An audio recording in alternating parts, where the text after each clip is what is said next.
नमस्कार, मैं हूं मयूरिका और वीएनएम टीवी पर आप मेरे साथ ये प्रसारण देख रहे हैं। वीएनएम टीवी हमेशा ही ऐसी बातों पर चर्चा करता है जो कहीं न कहीं आप में डर का माहौल या दहशत पैदा करती हो या फिर ऑथेंटिक जानकारी जो आप तक पहुंचाने की हमारी ज़िम्मेदारी है, वो हम निभाने की कोशिश करते हैं कि अगर कोई भी व्यक्ति डर रहा है किसी भी निर्णय से, तो आखिरकार उसकी ऑथेंटिक जानकारी क्या है, ये वीएनएम आप तक हमेशा पहुंचाता रहा है। अमेरिका में जब से ट्रंप की सरकार आई है, डोनाल्ड ट्रंप रोजाना कोई ना कोई ऐसे निर्णय ले रहे हैं जिसका असर देश दुनिया पर पड़ रहा है।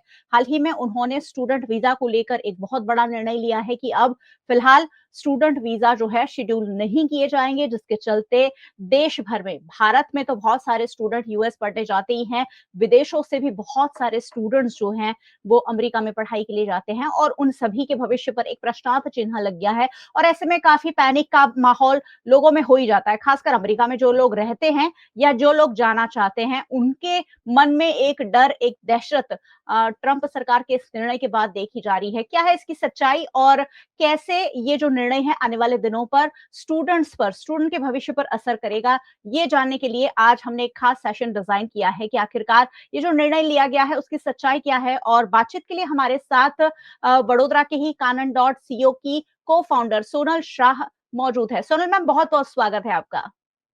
Thank you. Thank you for ji, invitation. जी। और मैं बता दूँ कि सोनल जी अभी फ़िलहाल यूएस में ही हैं और इन्हीं मुद्दों पर जो अलग-अलग देशों के छात्र अमेरिका पढ़ाई के लिए जाते हैं, उसके लिए हर साल कॉन्फ्रेंस होती है, उसी में हिस्सा लेने के लिए अमेरिका में हैं। मैम, क्या कहेंगे ट्रम्प सरकार के एक निर्णय के बाद कहीं न कहीं लाखों स्टूडेंट के भविष्य जो सपना देखते आए हैं कि हम अमेरिका में जाकर पढ़ाई करेंगे, यूएस में पढ़ाई करेंगे, क्या अब उनका ये सपना साकार नहीं होगा? ट्रम्प एडमिनिस्ट्रेटिव ने जो डिसीजन लिया है वो फाइनल डिसीजन नहीं है. हुँ, सो ही हैज अनाउंस दैट जो बच्चे अभी कमिंग फॉल इनटेक में और स्प्रिंग इनटेक में जाने वाले हैं, basically he has targeted only the fall intake.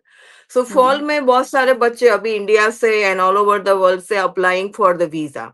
So he um, has announce that कि नेक्स्ट अभी जो वीजा स्लॉट्स उन्होंने ओपन किया था for the appointment for the interview, वो उसने टेम्पररी होल्ड कर दिया है. He जी, जी। hasn't taken any decision saying hmm, that visa अभी देना ही बंद कर देंगे, ऐसा अभी हुँ, कोई हुँ, डिसीजन नहीं हुआ है. उन्होंने ओनली पॉज किया है for some hmm, times. Hmm, He wanted to check some social media background of the applicant and some hmm, other things.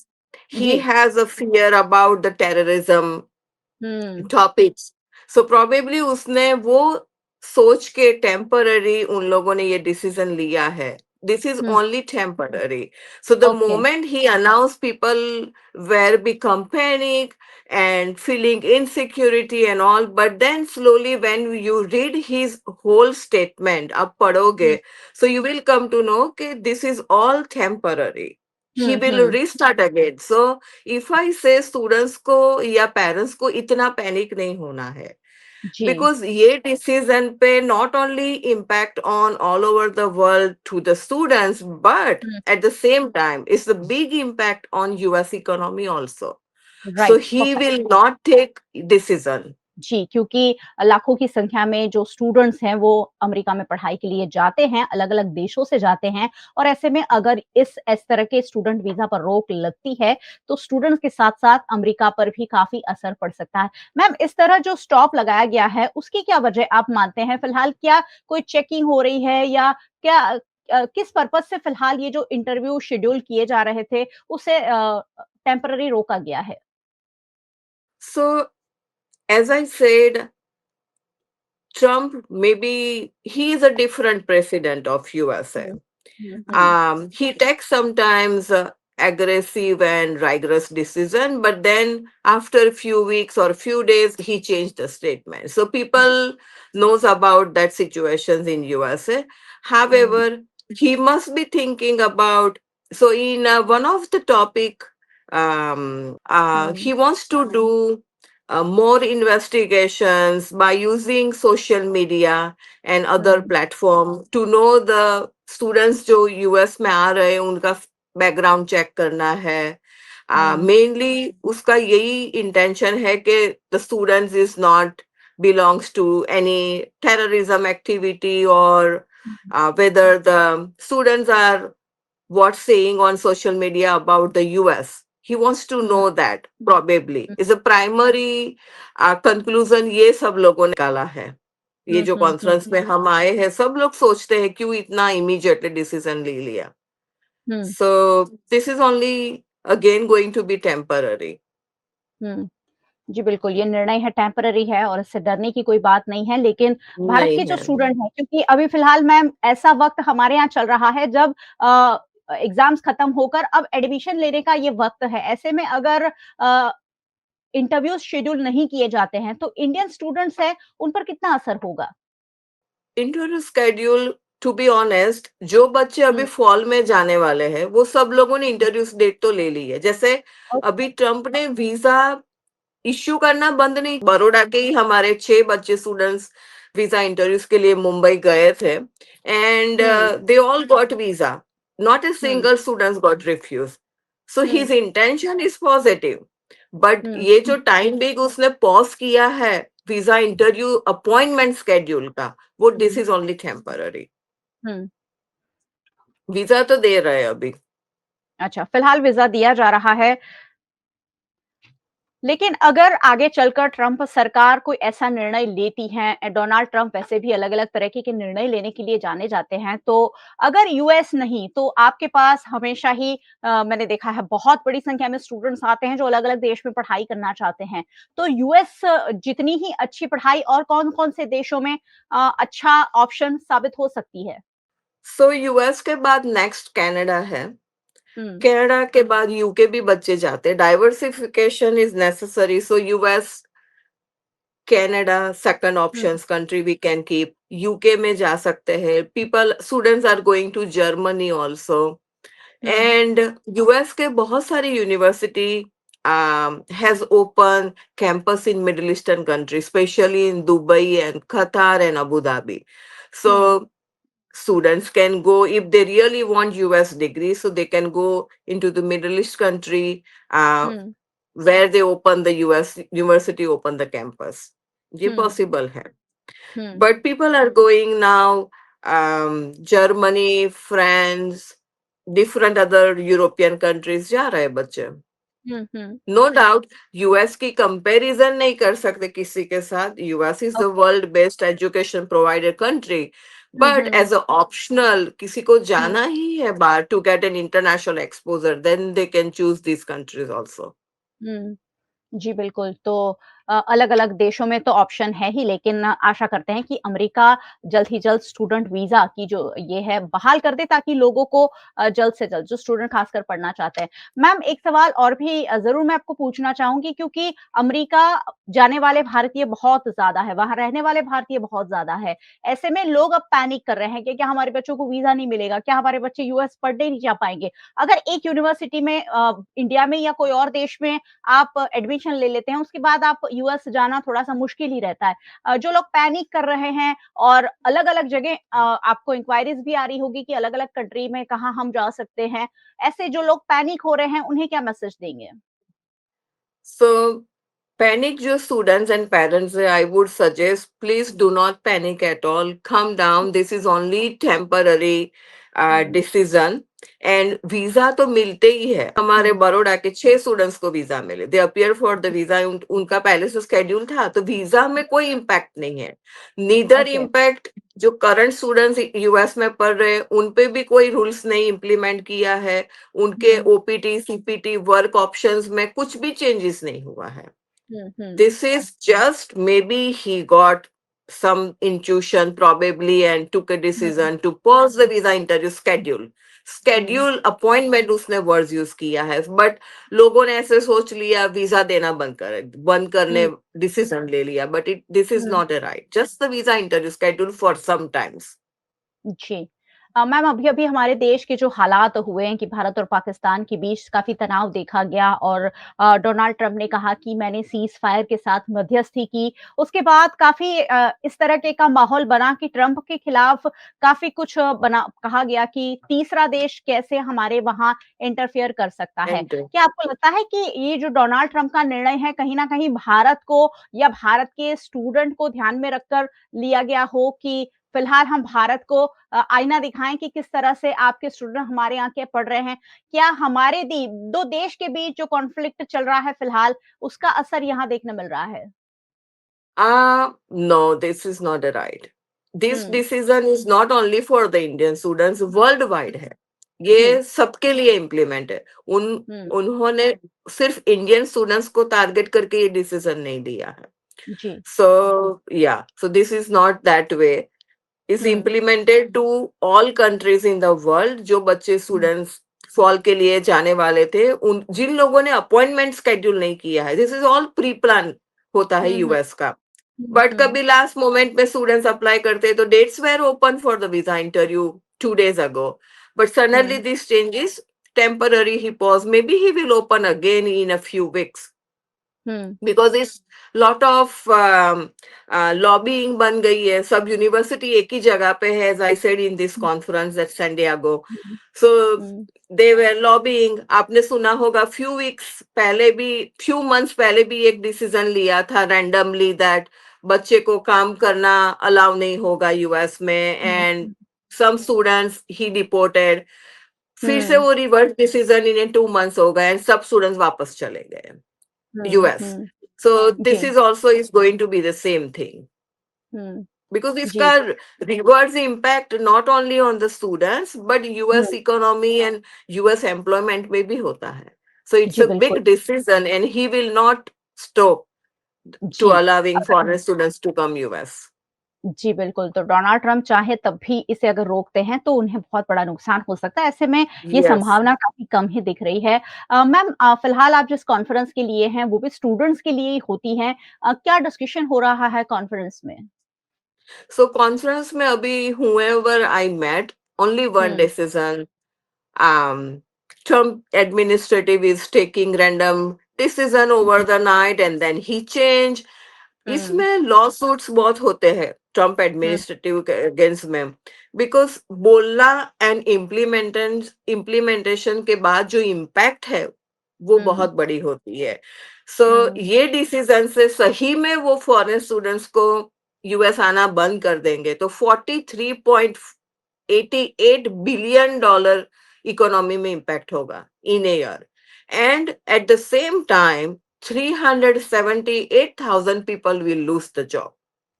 Hmm, So he will not take that decision. Otherwise, अभी जो number 1 country बोल रहे US में वो number 10 11 पे पहुंच जाएगी. So ji, and बिल्कुल। he doesn't like that. So probably this is only the time being, and he will find out the solutions, and the जी, things जी। will resume again. जी, मैम एक आखिरी सवाल ज़रूर पूछना चाहूँगी, आप लोग के पास बहुत सारी क्वेरीज़ आ रही होगी इस तरीके के डिसीज़न के बाद पेरेंट्स की आ रही होगी, स्टूडेंट्स की आ रही होगी, उन्हें कैसे समझा रहे हैं? हम वही समझा रहे हैं कि आप पहले न्यूज़ सही तरह से पढ़िए. हुँ, उन्होंने वीज़ा देना बंद नहीं कर दिया है. हुँ, सिर्फ अपॉइंटमेंट स्केड्यूल पॉज किया है. वो तो हर बार करते हैं. साल हुँ, में it is not everyday dates are not available for the visa hmm, interview. Hmm, so time being hold कर दिया, फिर वो रीओपन करेंगे. सो हमने वही बोला कि peace calmful right now, don't take um, any aggressive decision listening this news.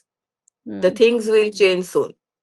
जी, बिल्कुल, तो वडोदरा में So this जब is भी like turbulence. This is like hmm, turbulence. This happens sometimes and it ji, will go away. हुँ। तो एक turbulence जैसा है लेकिन उससे सुरक्षित रूप से सभी बाहर आ जाएँगे। ट्रम्प सरकार कभी भी Yes. अपना निर्णय बदलने के लिए भी जानी जाती है कि हमेशा अपने डिसिज़न्स को थोड़ा बहुत वो देखकर परख कर फिर रिवर्ट भी करते हैं और ऐसे में आशा रखते हैं कि ना सिर्फ भारत के सभी देशों के जो स्टूडेंट्स अमेरिका पढ़ना जाना चाहते हैं, अच्छा फ्यूचर बनाना चाहते हैं, उन्हें मौका ट्रम्प सरकार ज़रूर देंगी और लोगों को पैनिक करने की कोई ज़रूरत नहीं है। क ये कह रही हैं जरूर नहीं. वडोदरा के जाने-माने इंस्टीट्यूट जो वीज़ा इंस्टीट्यूट है, जो बच्चों को हजारों की संख्या में हर साल विदेश भेजते हैं। कानन.co की को फाउंडर सोनल शाह हमसे बात कर रही थी। मैम, बहुत बहुत शुक्रिया हमसे बातचीत के लिए। Thank you so much. Thank you. और बहुत बहुत शुक्रिया आप सभी व्यूअर्स। वैसे व्यूअर्स को हमेशा हमारे साथ जुड़ते रहना चाहिए, क्योंकि ये वही जानकारी है जो आप घर बैठे जानना चाहते हैं। ये ऑथेंटिक जानकारी है जो हम आप तक वीएनएम टीवी के माध्यम से पहुंचाते हैं। वीएनएम टीवी को आप यूट्यूब चैनल पर देख रहे हैं, जरूर देखते रहिए और चैनल को सब्सक्राइब जरूर कर लीजिएगा अगर अब तक नहीं किया है तो। अगर आप हमें फेसबुक पर देख रहे हैं, शेयर कर लीजिए। आप हमें ओटीटी प्लेटफॉर्म्स पर देख रहे हैं, डेली हंट, वोडाफोन टीवी, जियो टीवी और जियो टीवी फाइबर। 498 नंबर के चैनल पर वीएनएम टीवी को 24 घंटे लगातार देखा जा सकता है। देखते रहिए वीएनएम, जुड़े रहिए वीएनएम के साथ। नमस्कार। VNM Foundation, transforming lives, empowering communities.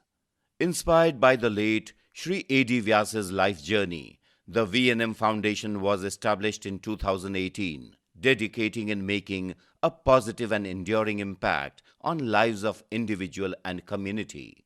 VNM Foundation is working on issues that can improve the society today and tomorrow: health and education, environmental wellness, inclusion, women empowerment, sports, art and culture.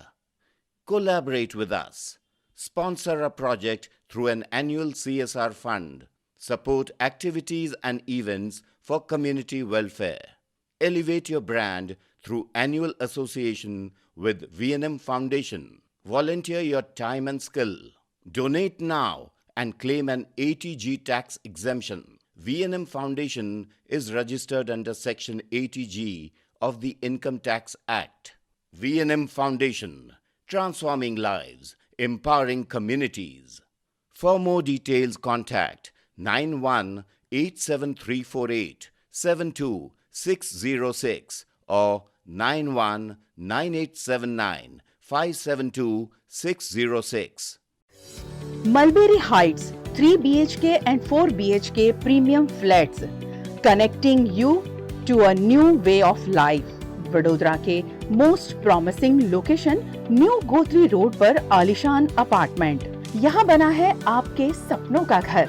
Earthquake resistant structure, premium quality materials, interior exterior wall finish और designer bathroom special facility के साथ।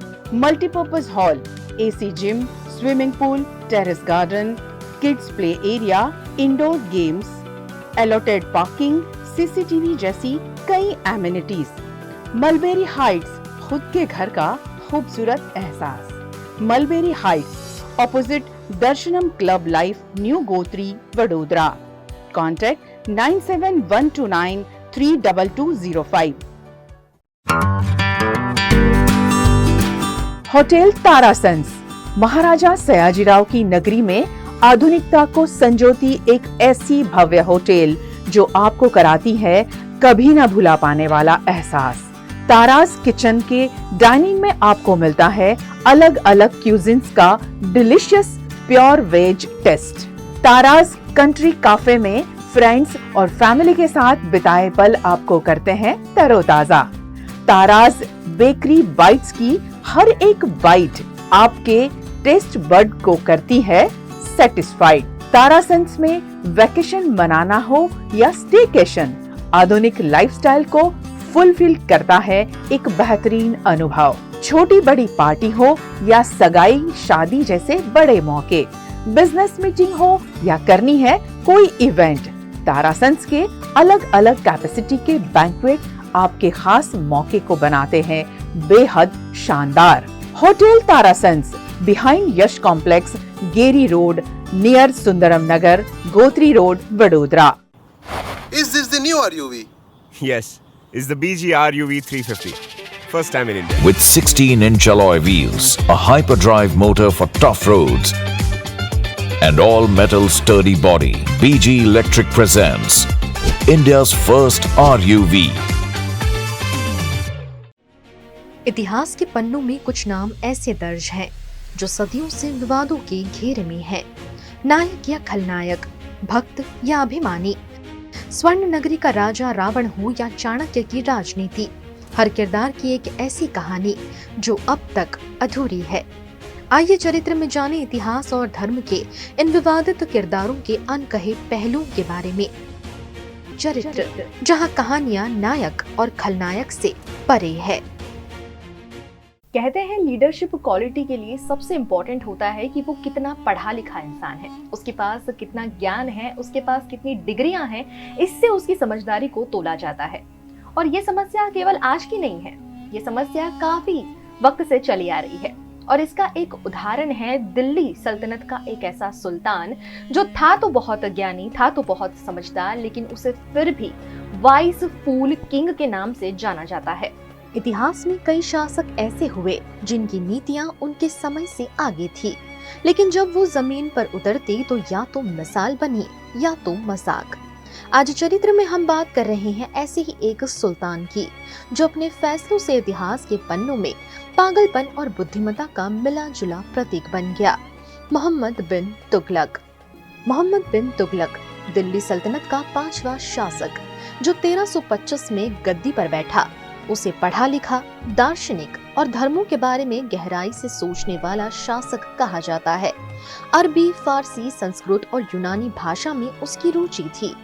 वो आगे सोचने वाला शासक था, लेकिन उसके कई फैसले उसे विवादित और असफल शासक की श्रेणी में ले आए। तो आखिर क्यों विवादित है मोहम्मद बिन तुगलक, आइए जानते हैं। हम आज बात कर रहे हैं मोहम्मद बिन तुगलक की। मोहम्मद बिन तुगलक जो अपने अच्छे और दूरदर्शिता निर्णयों की वजह से तो जाना गया, लेकिन वही निर्णय असफल रहे। उसके प्लानिंग्स थे तो बहुत अच्छे, लेकिन जब तक वो जमीन पर आते थे वो काफी असफल रहते थे।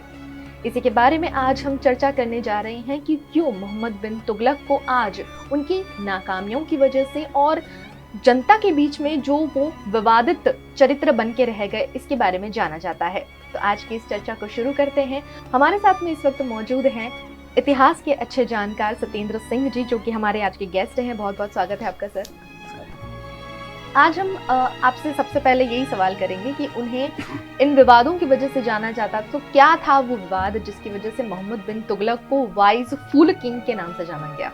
मोहम्मद बिन तुगलक मेडिवल हिस्ट्री का अगर हम उठाते हैं और खिलजी के बाद अगर हम लेके हिस्ट्री को आगे बढ़ते हैं, तो मोहम्मद बिन तुगलक अपने पूर्ववर्ती सभी शासकों से बहुत ज़्यादा लिटरेट पर्सन था। उसको अरबी, फारसी, उसको मतलब एक तरह का जो कि इस समय के प्रोफेसर्स वगैरह होते हैं ना, उस तरह से उसका नॉलेज था अरबी और फारसी का।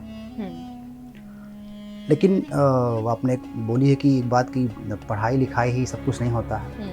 आपको आपका प्रेजेंस ऑफ माइंड, कब क्या डिसीजन लेना है, वो अगर आपके पास नहीं है तो किताबी कीड़ा अच्छा प्रशासक शासक नहीं बन सकता है। सेम चीज़ मोहम्मद बिन तुगलक के बारे में लागू होती है। ऐसा दूरदर्शी शासक जो जब वो राजा नहीं बना था, सुल्तान नहीं बना था, तो उसने ऐसी नीतियाँ लागू की थी अंडर काम करते हुए सुल्तानों के। ऐसे नहरों को जोड़ना, उसका सबसे बड़ा एक प्लस पॉइंट देखा जाता है। डाक व्यवस्था में सुधार करना, उसका एक बहुत बड़ा प्लस पॉइंट देखा जाता है उस समय का, जो कि उस समय के लोगों ने सोचा तक नहीं था इन चीज़ों को करने के लिए। एक बहुत हाईली क्वालिफाइड व्यक्ति था, लेकिन गलत टाइम पे गलत निर्णय उसने लिए, और उसका निर्णय लेने के पीछे जो उसका उद्देश्य था बहुत सही था, लेकिन वो कहते ना कि गलत टाइम पे गलत निर्णय लिया गया तो सफलता नहीं मिल पाती है। सेम चीज़ उसके साथ हुआ। बिल्कुल।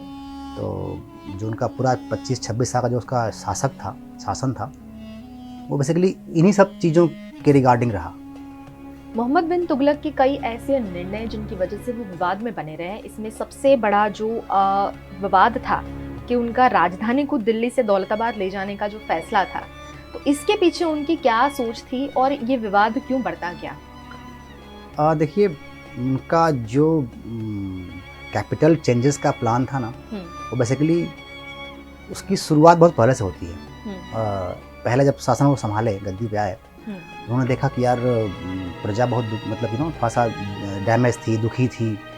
तो प्रजा को सुखी करने के लिए तमाम जो उनके आइडियाज़ थे नए नए, जो उन्होंने पढ़े थे किताबों में, उसको लागू करने के लिए जरूरत होती है पैसे की। अब पैसे कहाँ से आएंगे? तो उन्होंने क्या किया कि चलो एक काम करते हैं कि जनता के ऊपर टैक्स थोड़ा सा बढ़ा देते हैं। भाई पैसे आएंगे तो खर्च कर देंगे, करेंगे अपने जनता के कल्याण के लिए। उन्होंने यही किया, लेकिन उनकी टाइमिंग गलत थी। जब उन्होंने टैक्स को बढ़ाया तो उस समय कुछ प्राकृतिक आपदाएं आई हुई थी। अब उस समय जनता वैसे ही त्राहिमाम कर रही थी, सूखा पड़ गया था उस समय, जनता वैसे ही त्राहिमाम कर रही थी। अब वहाँ उन्होंने क्या किया, टैक्स को, लैंड टैक्स को बढ़ा दिया। लैंड टैक्स तो बढ़ाया ठीक है, उन्होंने वाटर पे भी टैक्स लगा दिया। अब चूंकि सूखा वैसे ही पड़ा हुआ था, अब वाटर पे टैक्स जब लगा तो जनता अब त्राहिमाम कर गई।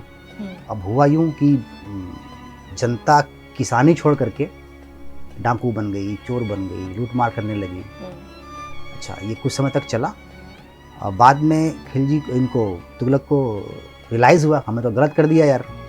जब गलत कर दिया तो बोले चलो ठीक है, अभी अपने फैसले को जो हम क्या करते हैं, वापस ले लेते हैं।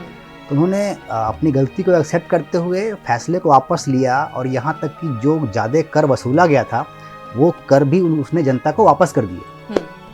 लेकिन वो कहता ना कि समय किसी के लिए रुकता नहीं है। वो समय निकल गया, जनता परेशान हो गई। अब लोगों को क्या लगने लगा कि जिस राजा का हमने वेलकम किया था कि इतना इलिटरेट पर्सन हमारा शासक बन रहा है, तो हमारा जो लिविंग स्टैंडर्ड है वो ऊपर उठेगा जनता का। हो रहा है उल्टा। तो जनता धीरे धीरे इनसे परेशान होना शुरू हो गई। अच्छा, ऊपर से दिल्ली कैपिटल था, तो ऊपर से मंगोलों का आक्रमण, तो दोनों बातें, इतना तुगलक परेशान हो गया था कि यार बार बार मंगोल आक्रमण कर रहे हैं, उनसे हम झेल रहे हैं, फिर ये दिल्ली की जनता हमारा साथ नहीं दे रही है, वो विद्रोह पे खड़ी हो गई है। एक काम करते हैं कि चलो अपनी कैपिटल को ही बदल देते हैं, न रहेंगे ना परेशानी झेलनी पड़ेगी हमको। एक चीज़ और था, उस समय चूँकि मुगल शासक जो है वो साउथ तक भी आ गया था शासन, तो उसने भी सोचा कि चलो अगर हम थोड़ा सा और साउथ की साइड में शिफ्ट होते हैं तो हम साउथ के राज्यों पे भी थोड़ा सा अपना कंट्रोल बना सकते हैं। तो ये 2-3 कारण थे कि उसने सोचा कि चलो ठीक है, अभी अपने कैपिटल को ही हम लोग चेंज कर देते हैं। बट सडनली फिर वही हुआ उनका, समय के हिसाब से निर्णय उन्होंने नहीं लिया। एक तो समय क्या था, गर्मी का मौसम था। अच्छा, भीषण गर्मी अपने भारत में पड़ती है उस समय, गर्मी का। और जब उन्होंने निर्णय लिया तो उन्होंने क्या सोचा कि एक एक वस्तु, व्यक्ति, जानवर, पशु, पक्षी जितने भी हमारे कंट्रोल में हैं, हम सबको शिफ्ट करेंगे। अच्छा, ये डिसीजन भी बहुत गलत था।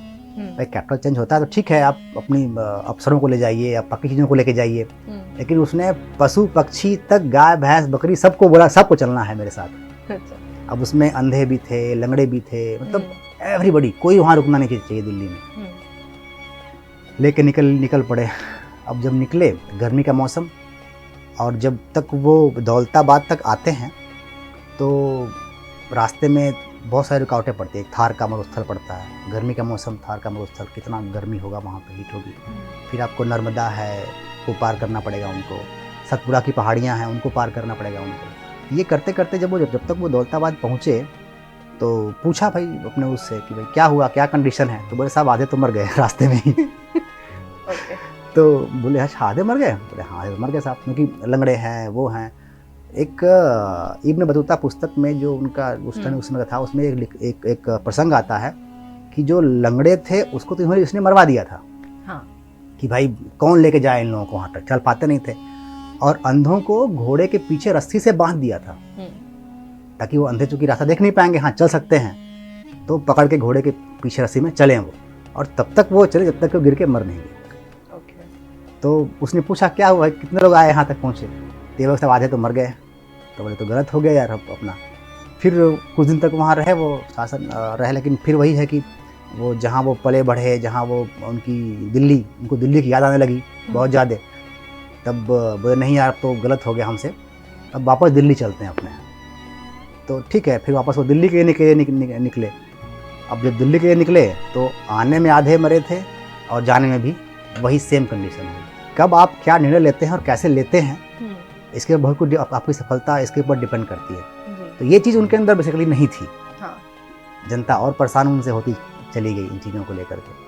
तो ये पूरी एक कहानी जो आती है कि दिल्ली से दौलताबाद, ये मुहावरा भी इन्हीं के टाइम से फेमस हुआ बेसिकली। अगर आज हम सुनते हैं तो वो उस दौरान बहुत दुखद रहे होंगे, लेकिन कभी कभी इन चीज़ों को सुनकर हंसी भी निकल आती है कि कोई एक लीडर इस तरह कैसे डिसीजन ले सकता है। लेकिन वही बात है जो आपने कही कि सिर्फ पढ़ना बहुत ज़रूरी नहीं है, साथ साथ आप में प्लानिंग्स करने की कितनी क्षमता है, डिसीजंस आप किस तरह से लेते हैं, वो बहुत इंपॉर्टेंट रोल प्ले करता है। इसी के साथ में एक और एक किस्सा जो मोहम्मद बिन तुगलक से रिलेटेड हम सभी ने सुना भी होगा कि उनका एक और निर्णय था, आर्थिक निर्णय था वो, जो उन्होंने सिक्कों को बदल दिया था। हाँ, शायद तांबे और पीतल के कर दिए थे, तो उससे भी काफी लोगों को भी परेशानी हुई थी और उनके शासन पर भी इसका बहुत असर हुआ था। तो क्या था एक्चुअली में 1329 में जब वो शासन कर रहे थे तो उनको लगा यार कि जो खुदाई हो रही है बहुत महंगी पड़ रही है मुझे, और चांदी पूरा प्रॉपर निकल नहीं पा रही थी खुदाई से। तो सोचा कि अब क्या कर सकते हैं इसके लिए, भरपाई कैसे कर सकते हैं इसकी। तो उसने सोचा कि चलो एक सांकेतिक मुद्रा, एक टोकन मुद्रा निकालते हैं। टोकन मुद्रा दैट मीन्स कि आज का 500 का नोट इक्वल्स टू 100 रुपीज़ का नोट। उसका मतलब चांदी का मुद्रा और तांबे की मुद्रा को उन्होंने इक्वल कर दिया, बराबर कर दिया। कि भाई अगर आपके पास 1 किलो चांदी है तो अगर आप उसके बराबर ही तांबा भी 1 किलो रखते हैं तो दोनों बराबर हो जाएगी। उन्होंने क्या, उसके पीछे विचार क्या था कि खुदाई में जो लग रहा है मेरा मैन पावर वो बचेगा, खुदाई में चांदी प्रॉपर निकल नहीं रही है वो बचेगा। अच्छा, लेकिन हुआ इसका उल्टा। अब हुआ क्या कि काला बाजारी शुरू हो गई। अच्छा, अब घर घर में जो है वो मुद्राएं बनने लगी। तांबा आसान था, लोगों ने लिया, पिघलाया और टकसाल ढालने शुरू कर दिए। तो उसमें क्या हुआ कि पूरा मतलब जो लोग अमीर थे वो और अमीर होते चले गए। उन्होंने चांदी को होल्ड करना शुरू कर दिया, स्टोर करना शुरू कर दिया, और तांबे को जो है मार्केट में सपोर्ट करना शुरू कर दिया। उनको तो मालूम था कि चांदी चांदी है, तांबा तांबा है भाई, कभी इक्वल हो ही नहीं सकता। तो ये बहुत बड़ा उनका निर्णय रहा कि जिससे उनकी हुआ क्या, रिश्वतखोरी बढ़ गई, घूसखोरी बढ़ गई, तमाम करप्शंस बढ़ गया, उसमें तमाम लोगों ने जमाखोरी करनी शुरू कर दी। तो पूरी उनकी एक अर्थव्यवस्था चरमरा गई उस समय की। तो इसको बहुत बड़ा उनका एक डंप निर्णय बोला जाता है। इतिहास के कई ऐसे चरित्र जिनके बारे में हम चर्चा कर रहे हैं और आप तक उनकी कहानियां, किस्से और उससे मिले सबक और सीख आप तक पहुंचाने की कोशिश कर रहे हैं। तो आखिरी सवाल में इसी तरह से इस चर्चा को अंत करना चाहूंगी कि आज के दौर में मोहम्मद बिन तुगलक से अगर हमें कुछ सीखना है, उनके चरित्र से कुछ सीखना है, तो क्या सीख सकते हैं? सीखना है तो एक ही चीज़ सीख सकते हैं उनसे कि आप कभी भी निर्णय जब आपको लेना हो तो अपने सर्कमस्टेंसेस को देखिए, क्या निर्णय को हम कितना सफल कर सकते हैं वो देखिए, किस समय में हम क्या निर्णय ले सकते हैं वो देखिए, और निर्णय का एग्जीक्यूशन कैसे करना है वो देखिए। ये अगर आपने नहीं किया तो आप कितना हो लिटरेट हों, कोई फ़र्क नहीं पड़ता कि निर्णय आप कैसे सफल कर पाएंगे। एक घटना मुझे याद आती है, जब तुगलक दिल्ली में ही थे तो उन्होंने सोचा कि चलो कब तक हम लोग बच रहे हैं, कहीं किसी देश उस पर आक्रमण वगैरह करते हैं और किसी को जीतते वगैरह हैं। तो उनके जो सलाहकार थे बोले साहब तो बहुत बड़ी फौज की जरूरत पड़ेगी उसके लिए, कहीं अगर आक्रमण करना होगा तो बोले ठीक है हम इराक पे आक्रमण कर देते हैं, चलो। बोले ठीक है साहब चलो कर देते हैं आक्रमण इराक पे। अब इसके लिए उन्होंने 3 लाख सैनिक तैयार किए। 3 लाख सैनिकों को बोला कि भाई हम इराक पे आक्रमण करने जा रहे हैं और आप लोग एकदम तैयार रहना, हमेशा मिशन मोड में रहो। और 3 लाख सैनिकों को उसने जो क्या किया, 12 महीने का वेतन एडवांस दे दिया कि भाई घर और जाना नहीं है, घर और फोन करके बोल दो कि आना नहीं मुझे अभी है, 12 महीने में अभी मिशन मोड में हूँ। सब ऐसा हो गया, हम सैनिक तैयार, 3 लाख सैनिक तैयार, उनको वेतन मिल गया था, काम खत्म था उनका। और वेट कर रहे हैं कब सुल्तान कब आदेश देंगे हमको आगे बढ़ने के लिए, जाने के लिए, युद्ध करने के लिए। अब 1 महीना बीता, 2 महीना बीता, 4 महीना बीता, 8 महीना बीता, सब एकदम तैयार। अब चूँकि सैनिक लड़ने के लिए बने हैं, उनको ट्रेनिंग इसलिए दी जाती है कि वो लड़ें जाके बॉर्डर पे। अब सारे सैनिक जो है वो घूमने लगे कि भाई तो युद्ध हो नहीं रहा है, हम लोग फालतू में इधर मिशन मोड में हमेशा रोज़ हम लोग हथियार लेके खड़े रहते हैं कि अब आगे बढ़ेंगे, अब आगे बढ़ेंगे। लेते करते करते जो है 11 महीने बीत गए। अब सैनिकों के घर से भी तमाम आने लगा फ़ोन वगैरह, फ़ोन तो खैर उसमें नहीं था, संदेश वगैरह आने लगा कि भाई कहाँ हैं आप लोग, हैं कब वापस आ रहे हैं। तो अब ये बात खिलजी को मालूम चली, ये कहानी हो रही है, सॉरी खिलजी नहीं, तुगलक को मालूम चली, तो ये कहानी हो रही है।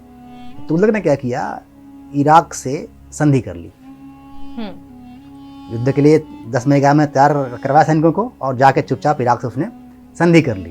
अब ये बात जब उसके सैनिकों को मालूम चला तो सैनिकों में हो गया विद्रोह। ये क्या तमाशा है भाई, हमको आप तैयार करते हो युद्ध के लिए और जाके चुपचाप वहाँ से जो है संधि करके चले आते हो। अब विद्रोह हो गया, ये बात तुगलक को मालूम चला कि तो विद्रोह हो गया यार। बोला अच्छा ठीक है, हमसे तुम लोग वो करते हो, बस सान पट्टी कर रहे हो, रुको बताता हूँ। उसने क्या किया कि सैनिकों को बोला ठीक है, आप लोगों को युद्ध करना है, युद्ध करके मैं आपको भेजता हूँ। उसने क्या किया, अपने सैनिकों को हिमालय के उस पार बोला कि आप लोग हिमालय के उस पार जाओ और जो राज्य मिले जीत के आओ। अब 1 साल से सेना दसवें से खड़ी है, उसको वैसे ही जंग लग गई सेना पे, और ठंडी के मौसम में आप उसको बोल रहे हो कि हिमालय पार करो और जाओ जीत के आओ वहाँ से, क्योंकि उसको सेना को सबक सिखाना था, उनकी सेना में विद्रोह हो गया था। तो उसने सेना को जो है हिमालय के पार भेज दिया। अब हिमालय के पार को जाए कैसे, सारे लोग, मैक्सिमम लोग वहीं, सेना उसकी जो है वहीं पे मर खप गई। तो इस तरह के निर्णय उसके रहे हैं, विवादित निर्णय रहे हैं, जिसकी वजह से उसको कहा जाता है कि पढ़ा लिखा मूर्ख राजा कोई था तो मोहम्मद बिन तुगलक था। जी।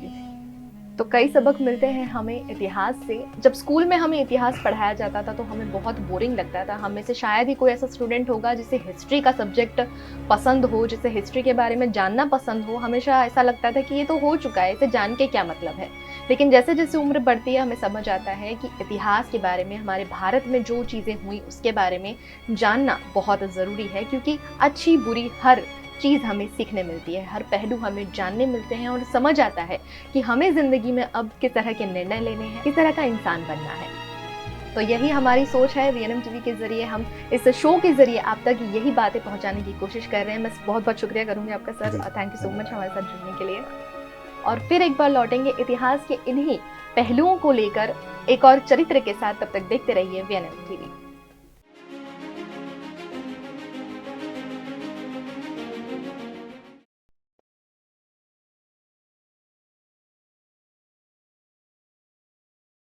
हर सब्जी को खाने के अपने फ़ायदे हैं। इसके बावजूद भी बच्चे हो या बड़े बहुत सी सब्जियों को देखकर मुंह बना लेते हैं। लौकी एक ऐसी ही सब्ज़ी है जिसे अक्सर लोग खाना पसंद नहीं करते, लेकिन क्या आपको मालूम है कि लौकी खाने से बहुत से फ़ायदे हैं। लौकी में काफ़ी पानी होता है जिससे आपके शरीर को ठंडक मिलती है और आपकी बॉडी हाइड्रेट रहती है। यही कारण कि गर्मी के मौसम में लौकी का सेवन किया जाता है। लौकी में विटामिन सी, ए और सोडियम, कैल्शियम, आयरन, जिंक और मैग्नीशियम जैसे आवश्यक खनिज मौजूद हैं। ये खराब कोलेस्ट्रॉल के स्तर को कम करके स्वस्थ हृदय को बढ़ावा देता है। घुलनशील और अघुलनशील दोनों तरह के रेशों से भरपूर यह न केवल पाचन को सुगम बनाता है, बल्कि कब्ज, बवासीर और पेट फूलने जैसी पेट की समस्याओं को भी ठीक करने में मदद करता है। इन स्वास्थ्य लाभों के अलावा लौकी वजन घटाने में भी मदद करती है। आप इस सब्जी की कैलोरी को देखने के बाद खुद तय कर पाएंगे। 100 ग्राम लौकी में 15 कैलोरीज होती हैं, 1 ग्राम वसा, और ये सैचुरेटेड फैट और कोलेस्ट्रॉल में भी कम है। इस सब्जी में पानी और पोषक तत्व हैं। हो सकता है लौकी के इन फायदों को जानने के बाद उन लोगों की राय बदल जाए और जो अब तक इसे खाने से कतराते थे वो भी इसे अपनी डाइट में शामिल कर लें। लौकी को एक अन्य नाम से भी जाना जाता है, वो है घिया। आमतौर पर भारतीय घरों में लौकी की नॉर्मल सब्जी बनाने के अलावा घिया, चने की दाल या लौकी के कोफ्ते भी बनाए जाते हैं। आप चाहें तो लौकी में थोड़ा सा इनोवेशन करके कुछ बेहतरीन रेसिपीज तैयार करके आराम से कभी भी खा सकते हैं। लौकी से बनी हमारी ये दिलचस्प रेसिपीज आपके काम को आसान बना सकती हैं।